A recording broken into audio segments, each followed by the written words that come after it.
¿Cómo está, economista? Muy buenas noches. ¿Cómo te va? Muy bien, economista. Buenas noches. Tenemos que recuperar lo de la semana pasada, Sí, ¿ya? así es. Pero bueno, vamos a hacerlo. Hoy, hoy y la próxima, que lamentablemente tengo 5 tesistas, ¿ya? No son 5, en realidad son 5 tesis. De esas 5 tesis, hay 2 individuales y hay 3 que son dobles. Entonces, en realidad son 8 tesistas que tengo a cargo, que me cargan loco porque tienen que terminar el 28. ¿Ya? Entonces, créeme que desde que abro los ojos es un estrés horrible. Sí, así. Yo no los voy a dejar. La gente que está conmigo pasa porque pasa, o sea, termina porque termina. Así que, bueno, vamos a ver cómo lo logramos.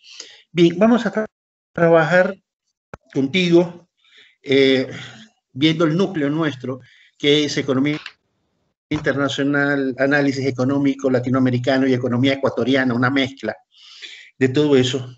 Vamos a ver algo sobre teoría monetaria, que lo vamos a ver en 2 sesiones, ¿ok? Hoy Ok. vamos a ver una parte muy introductoria y luego lo vamos a ver un poco más profunda desde el punto de vista ya de teoría, de cómo funciona. A efecto de poder entender lo que es el sistema monetario internacional, lo que es el mercado de capitales internacionales, todo eso surge de un concepto muy simple, es el concepto de dinero. ¿Qué te enseñaron a ti sobre lo que es el dinero?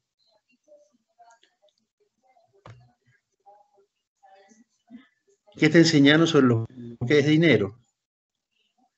Ya, que el dinero está en función de la producción, o sea, los bienes materiales, dinero, que produce la economía.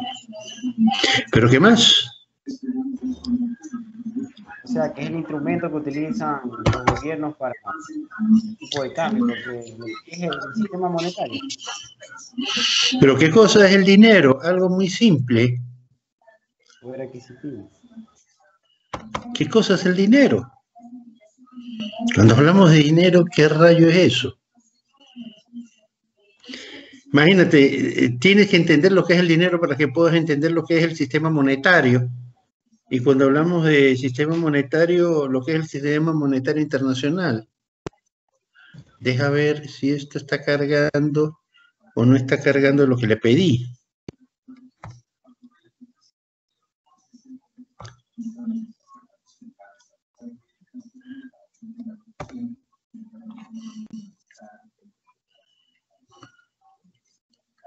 Ventana ampliada. A ver.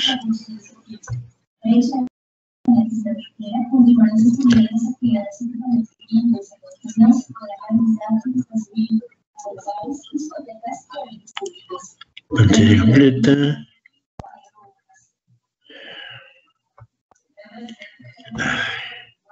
Aquí tengo preparado un PowerPoint.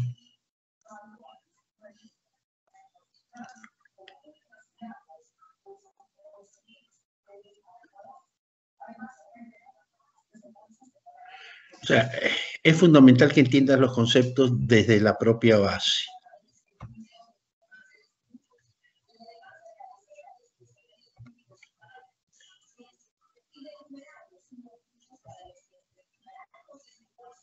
Ya.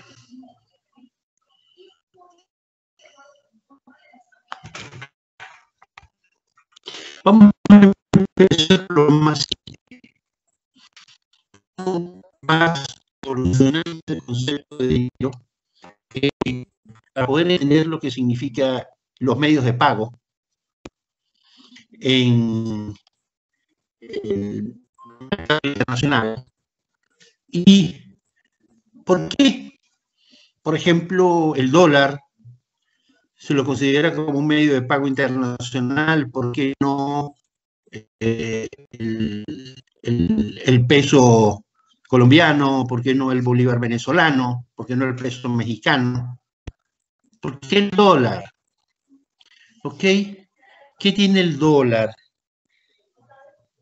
entender un poquitito la historia de cómo llega el dólar a ser moneda internacional y cómo de alguna manera después de los años 80, con la caída del muro de Berlín y el surgimiento de un mundo multipolar, ya comienzan a surgir otros signos monetarios que pueden hacer las veces que hace el dólar, hacer las veces de divisa universal. Pero para eso tenemos que entender lo que es el dinero y cómo ha evolucionado en el tiempo. Porque así mismo, como ha evolucionado el dinero, también ha ido evolucionando el concepto de dinero y a través del concepto de dinero, cómo ha evolucionado la visión que han tenido los gobiernos del dinero. Y también desde cuándo los gobiernos tienen una idea de qué cosa es el dinero, para que lo podamos ir entendiendo bien. Esperemos que cargue, que esto se cargue, es demoradísimo esta porquería. Ya tenemos 4 minutos aquí, vamos ya para 5 minutos y el video no se carga. Esperemos un ratito que se termine de cargar.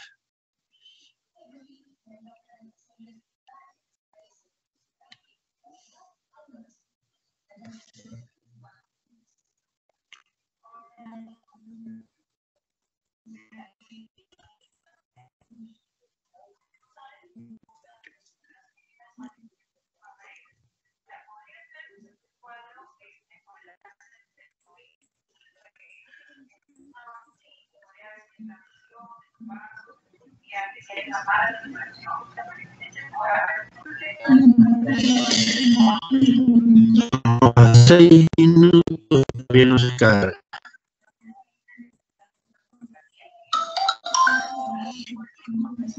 Bueno, vamos, antes de que termine de cargarse el PowerPoint, vamos a adelantarnos a los conceptos. Para que un bien sea considerado dinero, ¿qué funciones tendría que cumplir?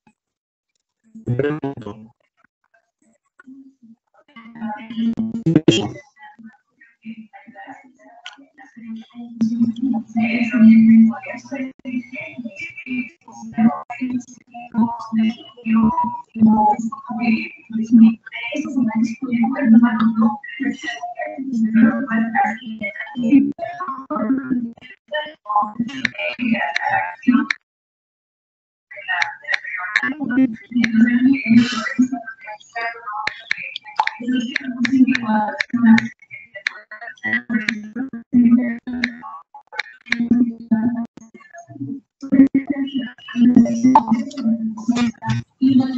Ay, ¿qué me hizo ahora esto? ¿Quién me hizo ahora esto?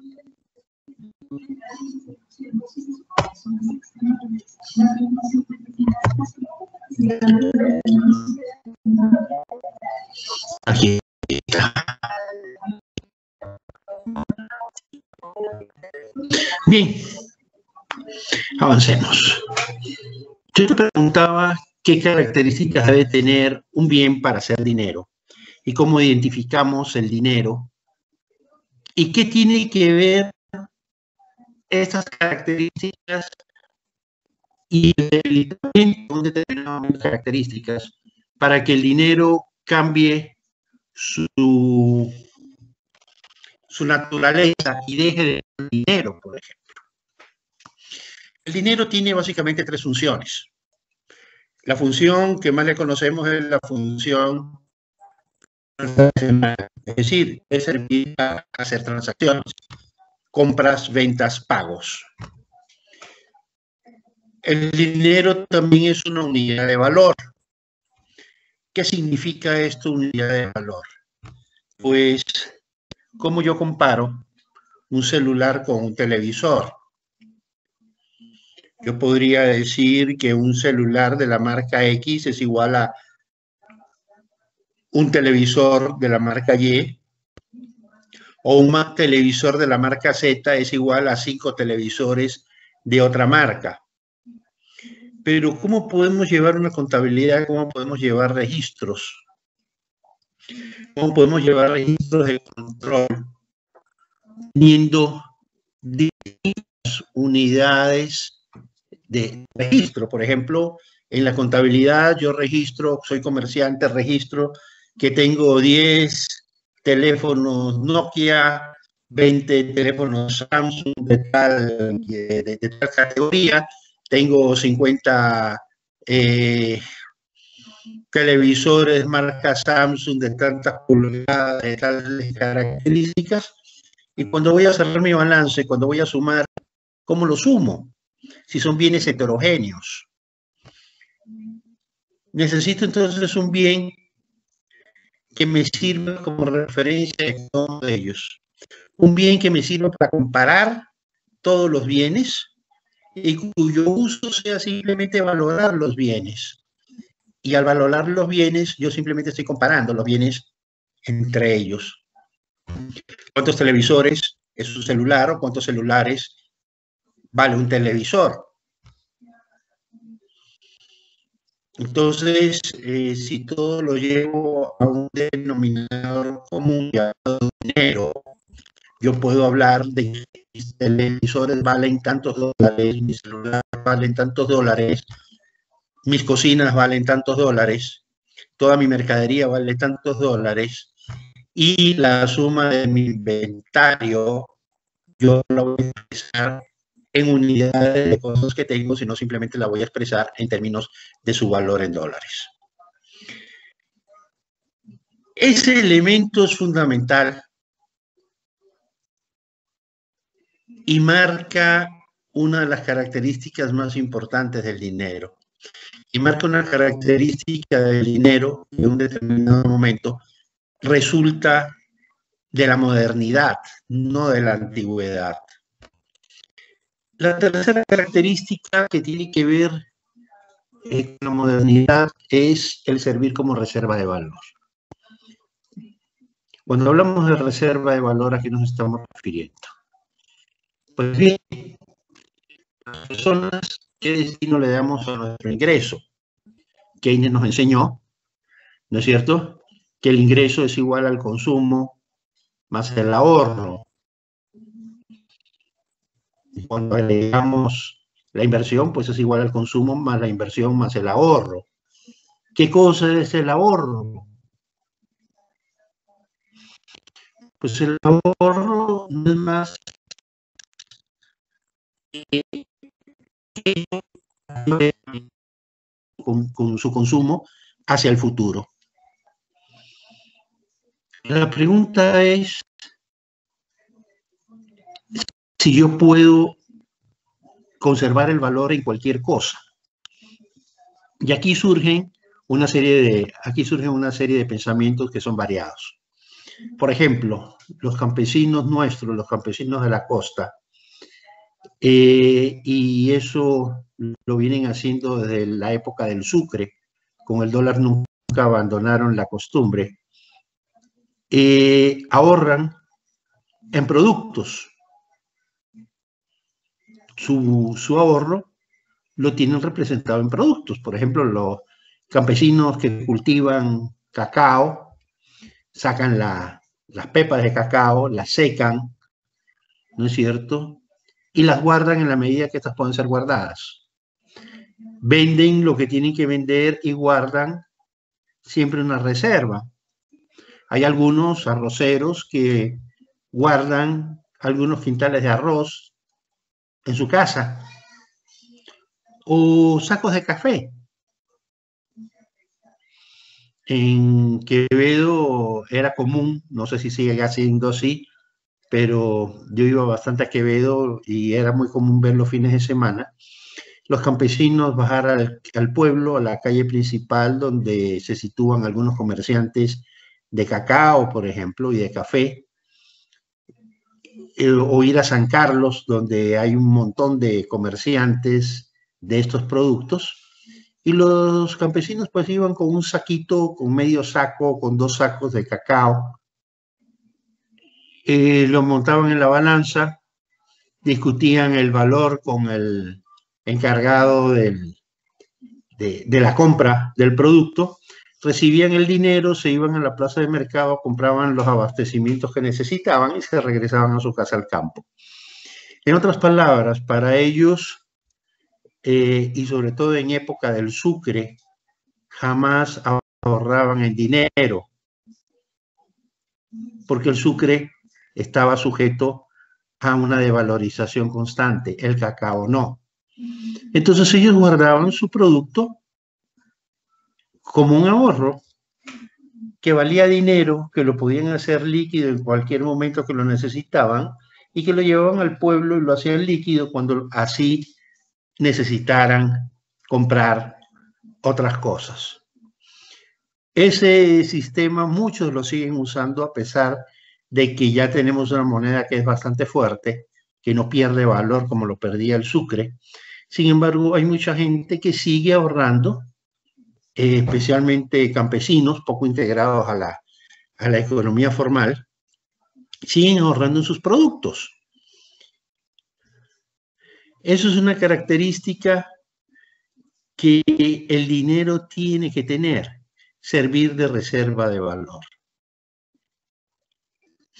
En ese sentido, hay una gran discrepancia entre el concepto económico de dinero y el concepto jurídico de dinero. Y aquí vamos a ser muy claros. En el concepto jurídico de dinero, generalmente dado por una ley hecha por el aparato estatal, el Congreso, y aprobado por el Ejecutivo, etcétera, etcétera, normalmente encontramos expresiones como la que te voy a decir, ¿no? El dinero es de curso forzoso y legal. ¿Qué significa que sea de curso forzoso? Pues que la gente está obligada a recibirlo. Pero en la época del sucre, la gente no aceptaba el sucre como dinero, aunque la ley decía que el sucre era la moneda ecuatoriana, aunque la Constitución hasta 1998 decía que el sucre era el medio, el signo monetario del Ecuador, aunque la ley decía que era de curso forzoso y todas las transacciones en Ecuador tenían que hacerse en sucres y registrarse en sucres, pues resulta que la gente no dejó de ahorrar en sucres. Cada vez la gente ahorraba más en dólares. Resulta que los comercios empezaron a vender en dólares. Entonces tú ibas a un almacén a comprar una cocina y te decían, la cocina vale 1 millón de sucres, pero si la lleva en este momento. No, yo regreso en la tarde porque tengo que ir al banco a sacar un cheque para pagarle. Ah, no. Si es de tarde, el precio es otro. No le puedo sostener el precio, no le puedo garantizar el precio si usted no paga ahora. ¿Por qué razón? Porque la moneda se depreciaba tan rápido, el valor de la moneda avanzaba, la pérdida del valor a tal velocidad que los precios jamás eran estables, que quien recibía un salario y se demoraba un día en gastarlo, pues simplemente perdía valor.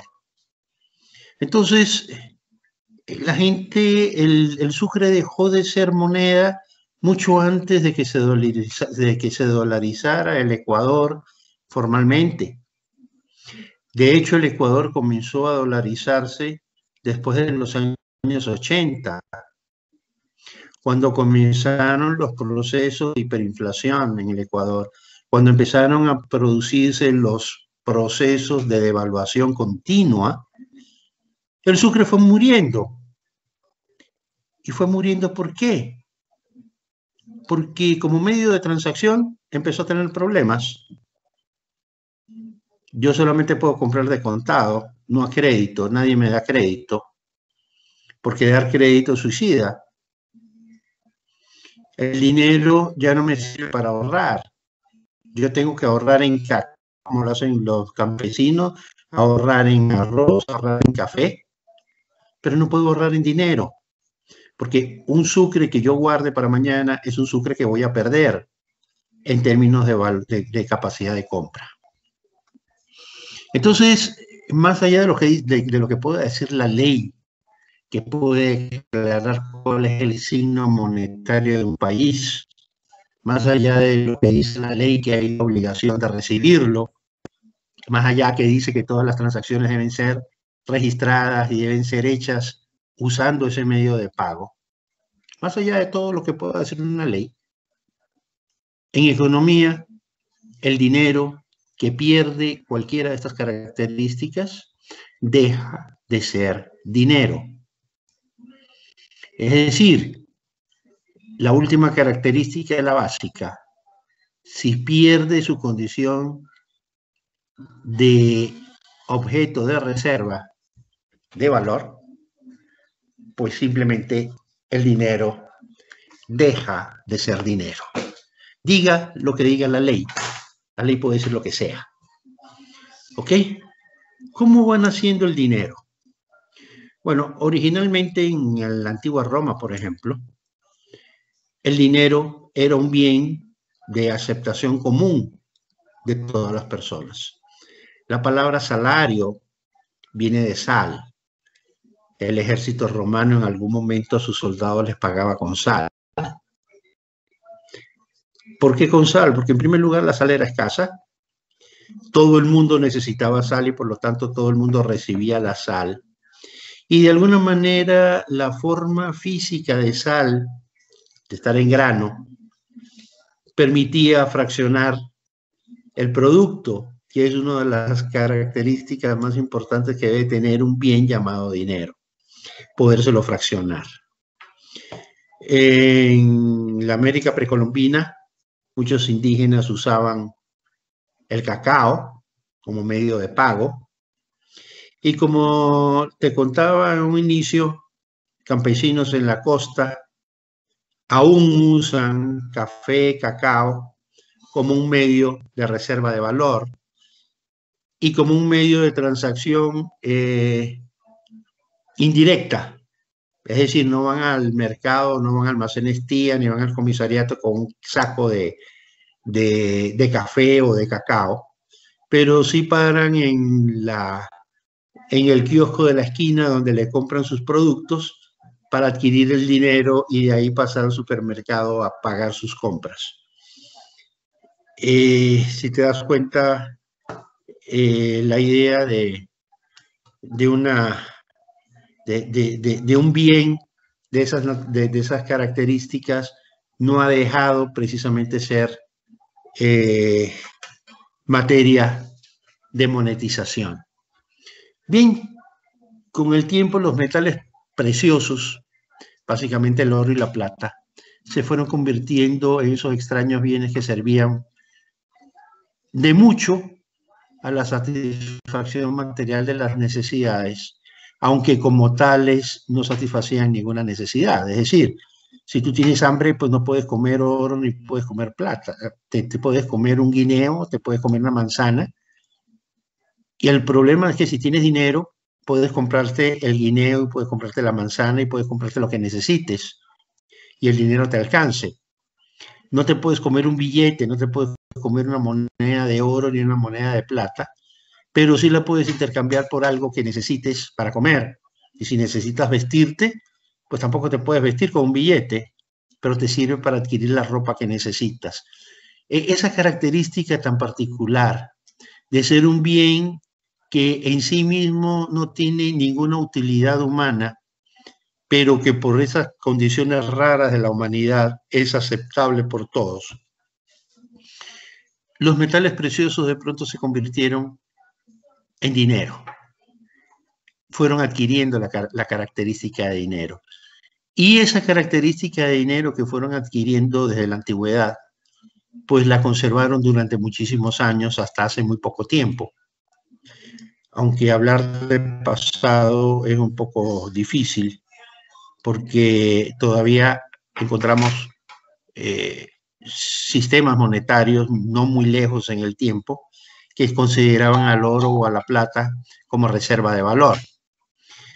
Para fines de la Edad Media, España, sin otro mérito de haber descubierto para el mundo europeo el continente americano, alcanzaba la categoría de potencia mundial, pero una categoría un poco extraña, un poco inestable. ¿Por qué? Porque si bien era el país más rico del mundo, gracias a los metales que había acumulado y extraído de América, carecía de la habilidad financiera para poder administrar toda esa riqueza, para hacerla crecer de manera mercantil, de manera industrial, y carecía también de la voluntad de trabajar, especialmente de sus élites. Con lo que en realidad, de ser una enorme potencia durante 400 años, pronto fueron superadas por otras potencias que, sin tener la riqueza material que tenía España, es el caso de Inglaterra, es el caso de los Países Bajos, superaron a España como potencias económicas. Y no hablemos solamente de potencias europeas, hablemos de potencias en el continente americano como los Estados Unidos. Durante muchos años los metales preciosos, pues especialmente el oro, representaron el papel de dinero por las características de incorruptibilidad que ese metal tiene, lo que aseguraba la estabilidad relativa de su valor, al menos su integridad. ¿Qué significa incorruptibilidad o que sea incorruptible? Los metales preciosos tienen una característica muy particular, no se pueden aliar con ningún otro metal, que no sea entre ellos mismos. Es decir, yo no puedo mezclar oro con cobre, yo no puedo mezclar oro con estaño, no puedo mezclar oro con hierro. No se puede hacer eso. No se pueden fundir juntos, no se pueden aliar. El oro solo se alía con la plata.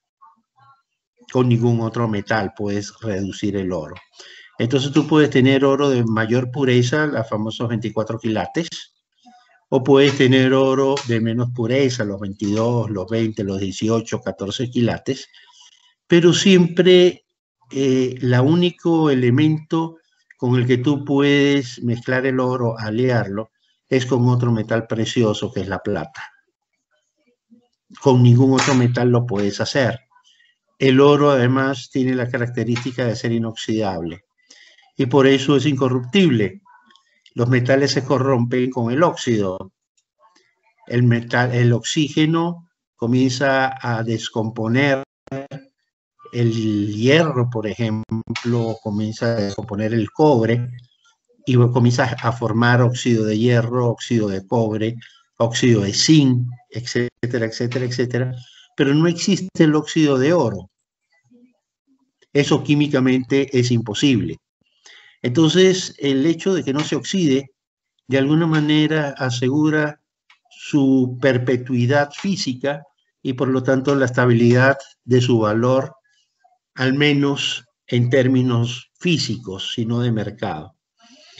Entonces, con el oro y la plata, convertidos en monedas acuñadas según la ley, nace lo que denominamos el dinero con valor intrínseco. ¿Qué cosa es el valor intrínseco?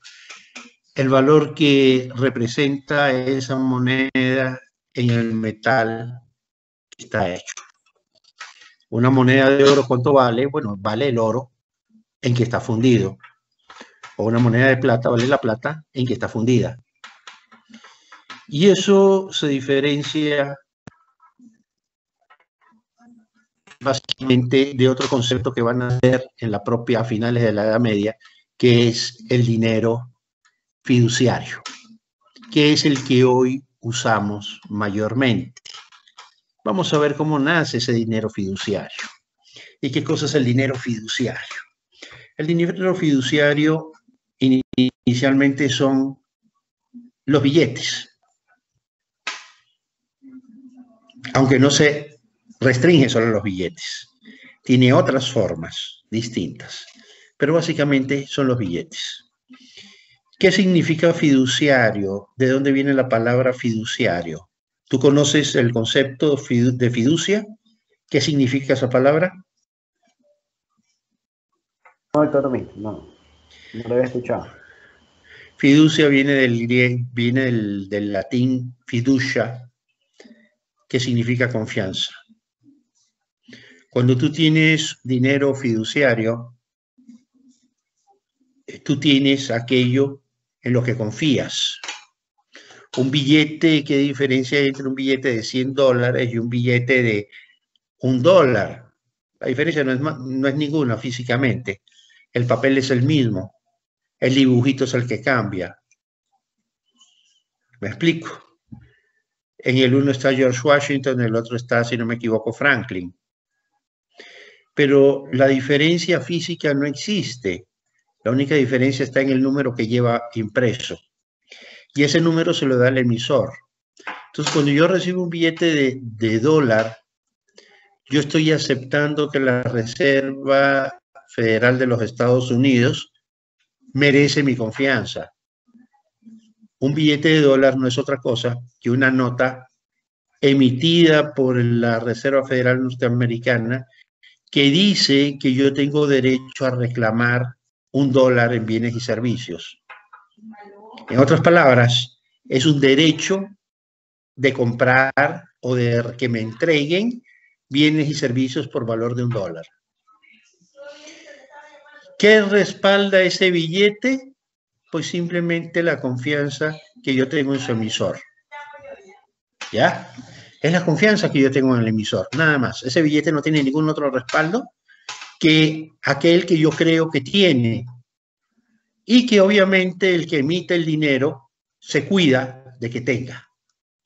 Pero fundamentalmente es confianza.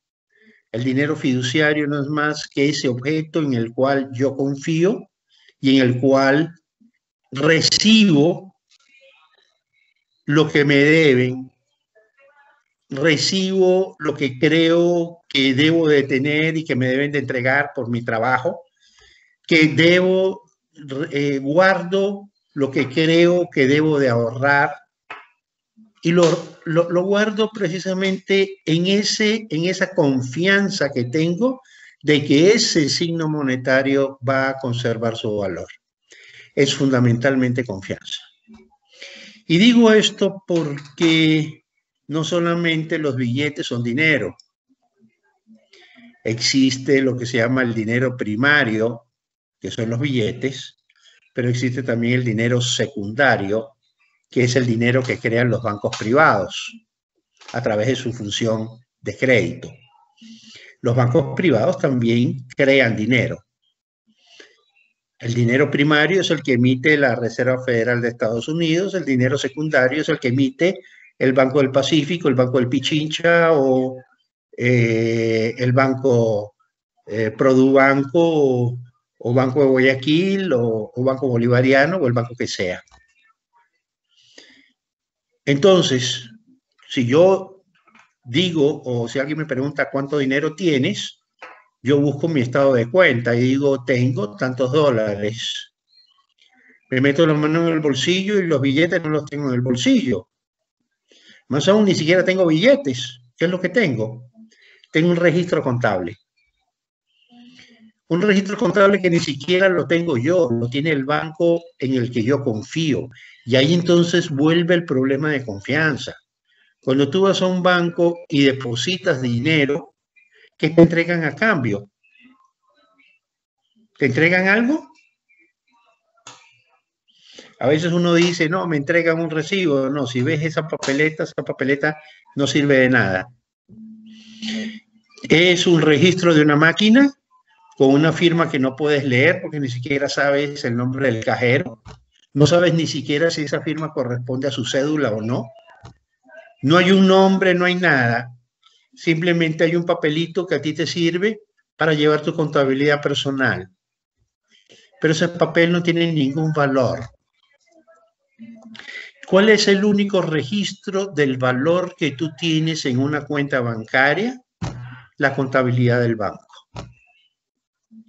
En otras palabras, cuando tú depositas tu sueldo en el banco o cuando te depositan tu sueldo en el banco, a cambio de eso no te están entregando absolutamente nada. Más que un registro contable donde te dice el banco, mira, aquí tengo tanto dinero a tu nombre. Nada más. Una libreta de ahorros es prueba de algo, nada, porque yo puedo retirar la plata por cajero y en la libreta sigue figurando un saldo que no es el real. Entonces, fíjate cómo ese concepto de dinero fiduciario trasciende de los simples billetes emitidos por la Reserva Federal o por el Banco Central de algún país, trasciende a mucho más que eso. Registros contables, registros de banco, donde figura mi nombre con un número de cuenta y en ese número de cuenta a mi nombre figura un valor en dólares que no son billetes, porque esos no son billetes, son simplemente un registro contable, que muy probablemente una gran parte de ese valor sea dinero creado por el propio banco a través de la función de multiplicación de la liquidez que tienen los bancos. Ese aspecto lo vamos a ver en la próxima clase. Hoy solamente vamos a tocar esto por arriba. La próxima clase, que nos vamos a poner de acuerdo por teléfono, espero que sea esta misma semana para recuperar el tiempo que perdimos en la clase anterior. Vamos a tocar eso un poco más a fondo y ahí entrando en lo que es la teoría monetaria, entrando en lo que es la creación de dinero, la oferta de dinero, la demanda de dinero, el multiplicador, la base monetaria.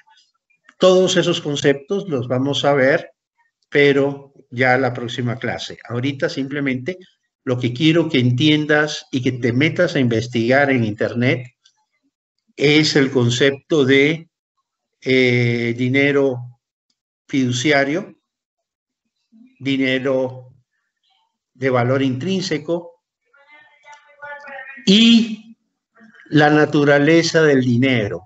Esos tres elementos quiero que te metas en Google y te pongas a investigarlo.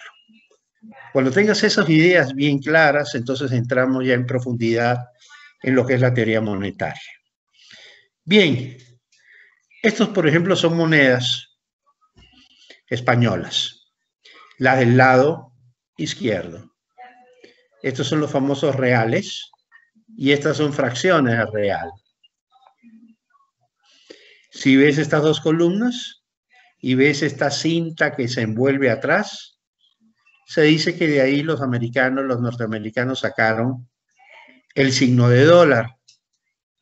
Y sorpréndete de algo, el primer país que adopta una moneda extranjera como propia fue precisamente los Estados Unidos.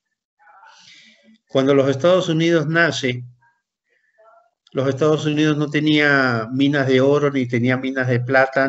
Estados Unidos no tenía ninguna riqueza material en metales preciosos. Eso lo viene a tener mucho después, ya con la conquista del oeste. Entonces, en Estados Unidos, la moneda que circulaba era la moneda española. España hacía monedas, no solamente en España, lo hacía en México, lo hacía en Bogotá, la Casa de Moneda de Bogotá, la Casa de Moneda de Lima, la Casa de Moneda de México. Los norteamericanos usaban monedas españolas y las monedas españolas eran las que circulaban dentro de esa novísima república que nacía en 1776 y luego de firmada la paz y la independencia en 88, 12 años después de la guerra. Del lado de acá tenemos otras monedas, pero estas otras monedas son de emisión privada. Si tú logras leer acá abajo, estas son monedas de una hacienda de la costa. Monedas de haciendas de Lautaro Aspiazu. Lautaro Aspiazu era un cacotero de Guayaquil. pues él a sus trabajadores le pagaba con monedas que él mismo hacía y que eran recibidas especialmente en la tienda que él mismo tenía. Esto es un sucre, pero si te das cuenta, no es un sucre de emisión de ningún banco ni del gobierno, sino es emitido también por particulares. Si te pones a leer las monedas, te vas a dar cuenta de que son monedas bien extrañas, porque son sucres y centavos emitidos por particulares. Bueno, estas son las famosas monedas españolas. Aquí tenemos otra visión de esas mismas monedas.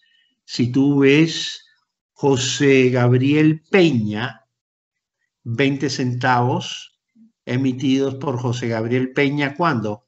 1917. Estamos hablando del siglo XX ya. Estamos hablando de la segunda década del siglo XX. Todavía había negocios en Guayaquil que emitían sus propias monedas. Aquí no alcanzo a leer de qué es esta. Aquí estamos leyendo Haciendas de Lautaro Aspiazu.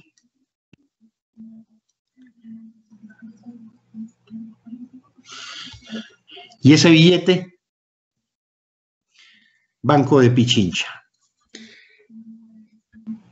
Resulta algo muy significativo que el dinero no nace con el gobierno, ni en América ni en Europa. El gobierno nace entre particulares, perdón, el dinero nace entre particulares, el dinero fiduciario. ¿Cómo nace esto? Es simple. Un comerciante europeo quiere ir de Madrid a Burgos, por ejemplo, a hacer un negocio y tiene que viajar cargado de monedas de oro.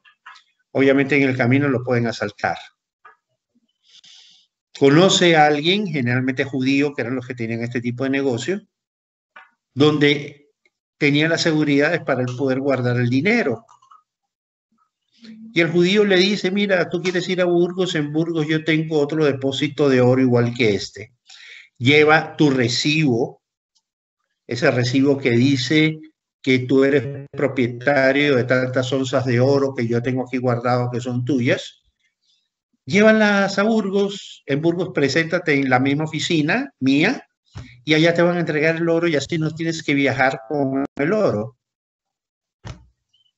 Pero resulta que esta persona se da cuenta que el otro comerciante con el que hacía negocios también tenía su dinero guardado con el mismo judío en el mismo sitio.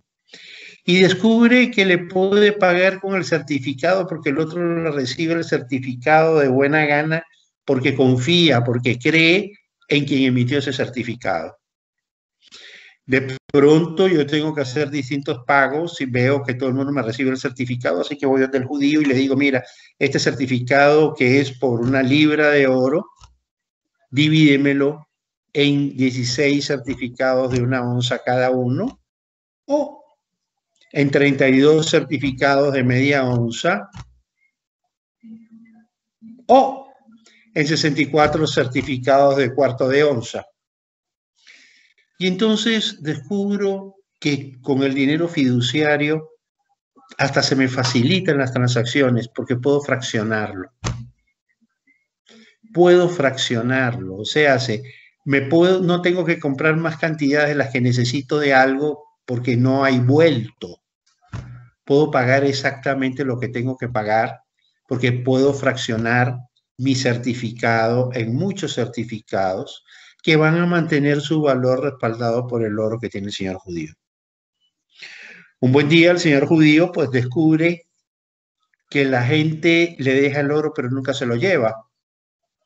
Se lo dejan en custodia y la gente empieza a mover los certificados. Y cuando empieza a ver los certificados, resulta que el que le emitió el certificado al señor Gabriel fulano de tal, lo trae don Pedro fulano de tal, que a su vez lo recibió de otro fulano, y resulta que ese certificado ha dado tanta vuelta que se ha deteriorado y la persona que lleva el certificado no va por el oro, sino para que le renueven el certificado, se lo cambien. Y es así como nace el dinero fiduciario. Y es así como los bancos que manejan dinero fiduciario, los emisores eran bancos privados.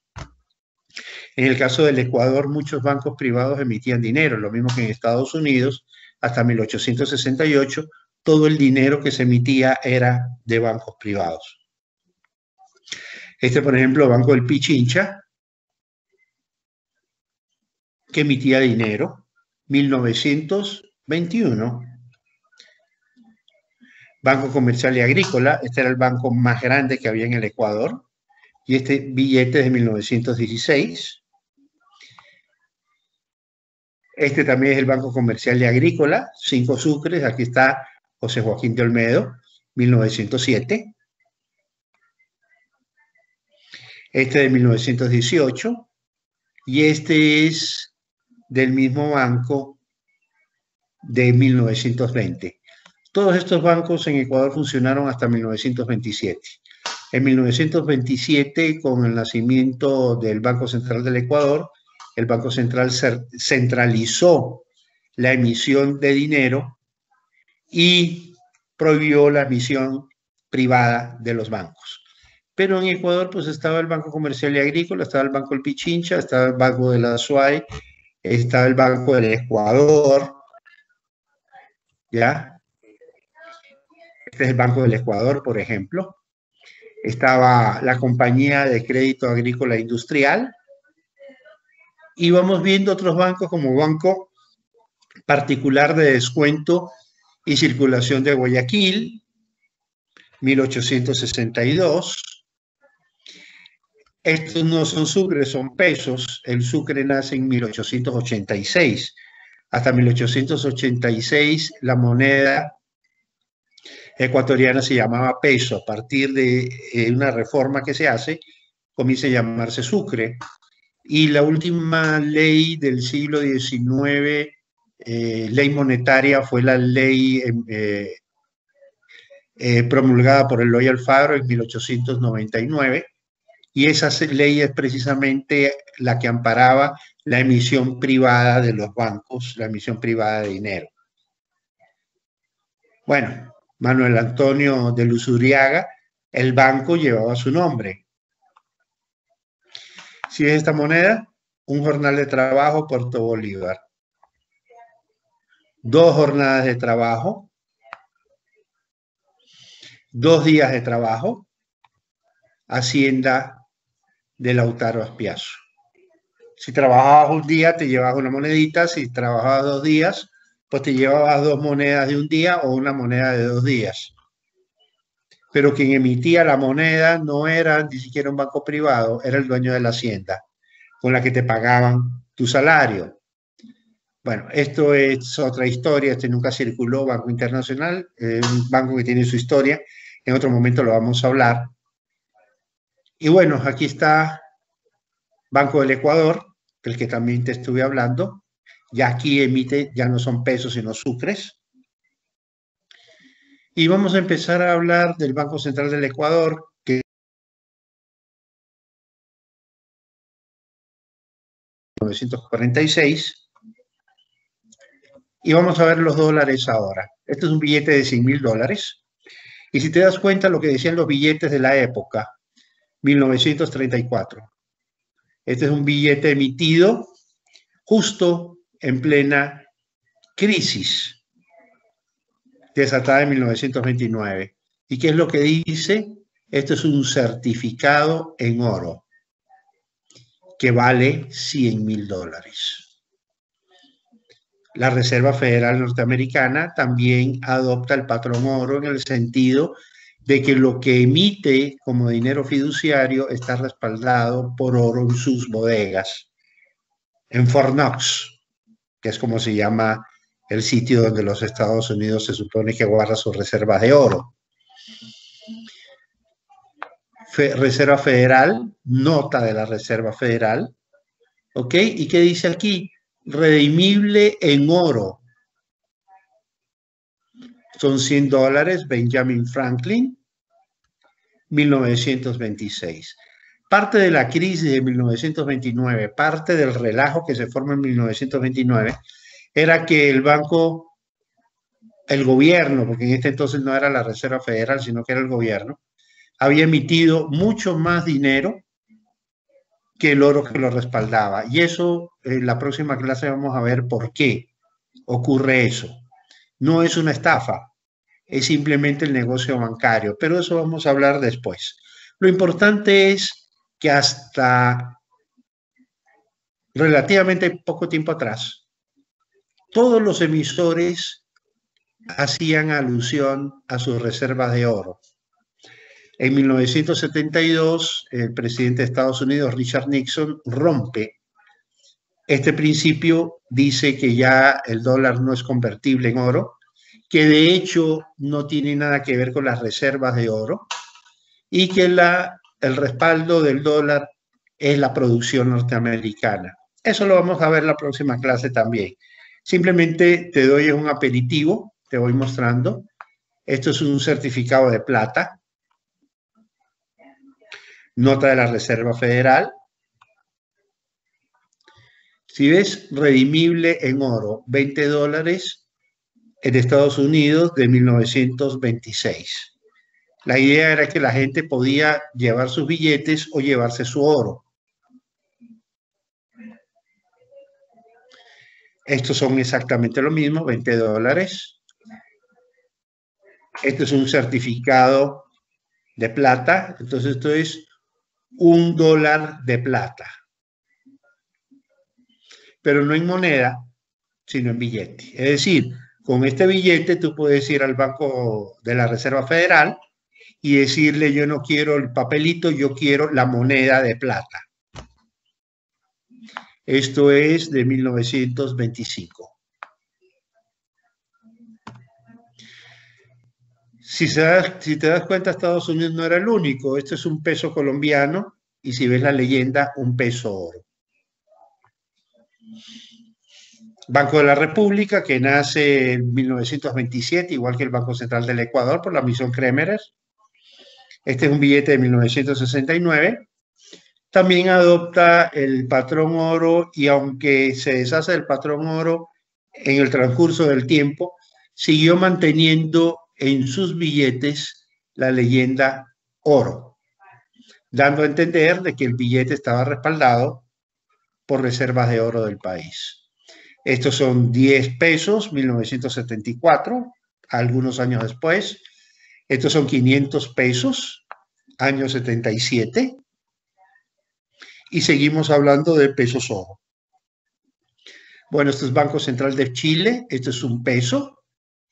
Y si te das cuenta, también habla de oro. De oro por la ley. Este es un billete de República Dominicana, donde también se hablaba del respaldo en oro que tenían los billetes emitidos por el Banco Central. Bien, vamos a cortar acá. Quiero que, ya fuera de línea,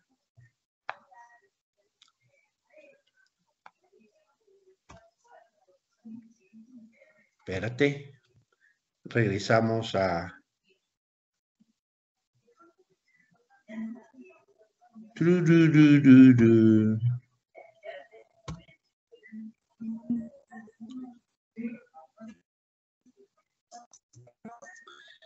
Ay, ¿cómo regreso?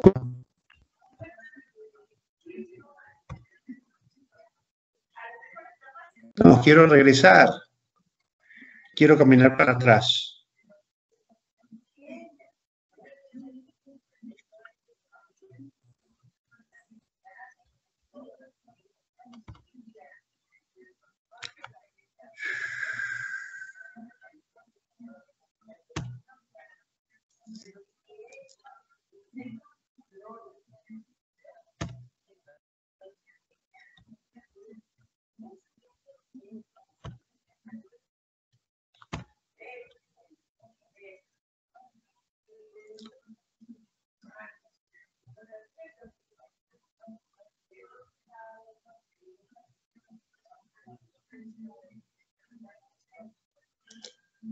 Ay, Dios mío.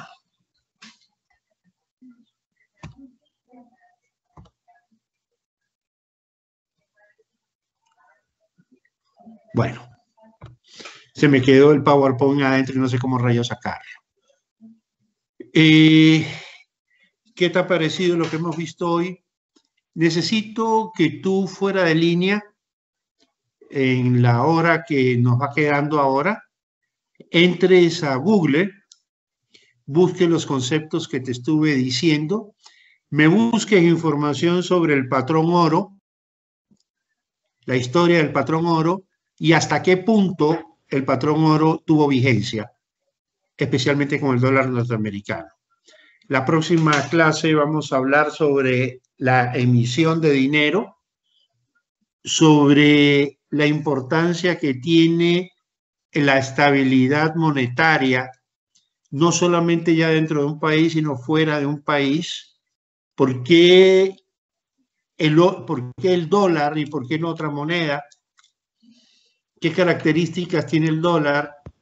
Tanto al inicio de la historia, cuando se lo adopta como moneda internacional en 1945, a partir de la conferencia de Bretton Woods, como posteriormente a ello, durante el resto de años que ha pasado desde 1945 hasta ahora, que van más o menos 85 años.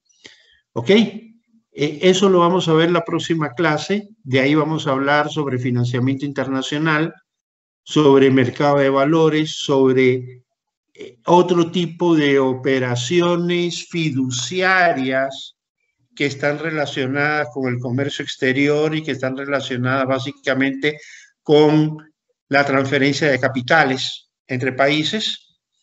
Y ahí cerramos este tema monetario. Quiero sí que te enteres muy bien de lo que te estoy diciendo, porque el concepto central de todo esto es qué significa el valor fiduciario de un bien, en qué se basa el valor fiduciario y qué consecuencias tiene cuando tú, por ejemplo, devalúas tu moneda, cuando tú juegas mucho con tu tipo de cambio, qué efectos trae sobre la credibilidad de tu moneda y por lo tanto sobre el uso de esa moneda en un determinado momento, tanto al interior de una economía como fuera de ella. Dentro de las alternativas que se plantean al dólar, por ejemplo, está el franco suizo. El franco suizo tiene una dificultad. Suiza es un país enorme, pequeño, aunque suene contradictorio decirlo. Es un país de apenas 7 millones de habitantes. Sin embargo, su moneda es tan estable y tan confiable que mucha gente ahorra en francos suizos, no ahorra en dólares, no ahorra en yens, no ahorra en wons, no ahorra en euros, ahorra en francos suizos, porque es una moneda tremendamente fuerte y es una moneda tremendamente estable. En América Latina tenemos la idea de que las monedas deben de ser débiles para que las economías se desarrollen. Sin embargo, países como Suiza, Suecia, Noruega, que han tenido monedas tradicionalmente fuertes, parece que nos dicen lo contrario. Países con moneda débil, la tuvo Italia, la lira, la tuvo Francia, el franco, la tuvo España con la peseta, más débil que eso no podía ser, ¿no es cierto? Sin embargo, son países que eran los más atrasados de Europa, frente a Suiza, frente a Dinamarca, frente a Suecia o Noruega, que eran países que tenían monedas fuertes. Entonces, este es un tema que también tenemos que conversarlo, tanto en línea como fuera de línea. Por ahora, lo que te pido es, éntrame a investigar ese tema, empápate mucho de ese tema, lo que es el dinero fiduciario, lo que son los valores fiduciarios, que no es dinero, es cuasi dinero. De eso vamos a hablar después. Averígüeme también, ya nota la palabra cuasi dinero, qué significa, ¿ya? Y cómo en el mercado internacional opera este tipo de elementos. ¿Tienes alguna pregunta? Hola. No economista, no. Ya ¿No tienes voy a preguntas? investigar. Bueno, no me pierdas el tiempo. investiga ese tema. Cualquier pregunta, ya sabes, puedes hacérmela, me la puedes escribir. ¿Listo? Correcto. También, Ok. correcto.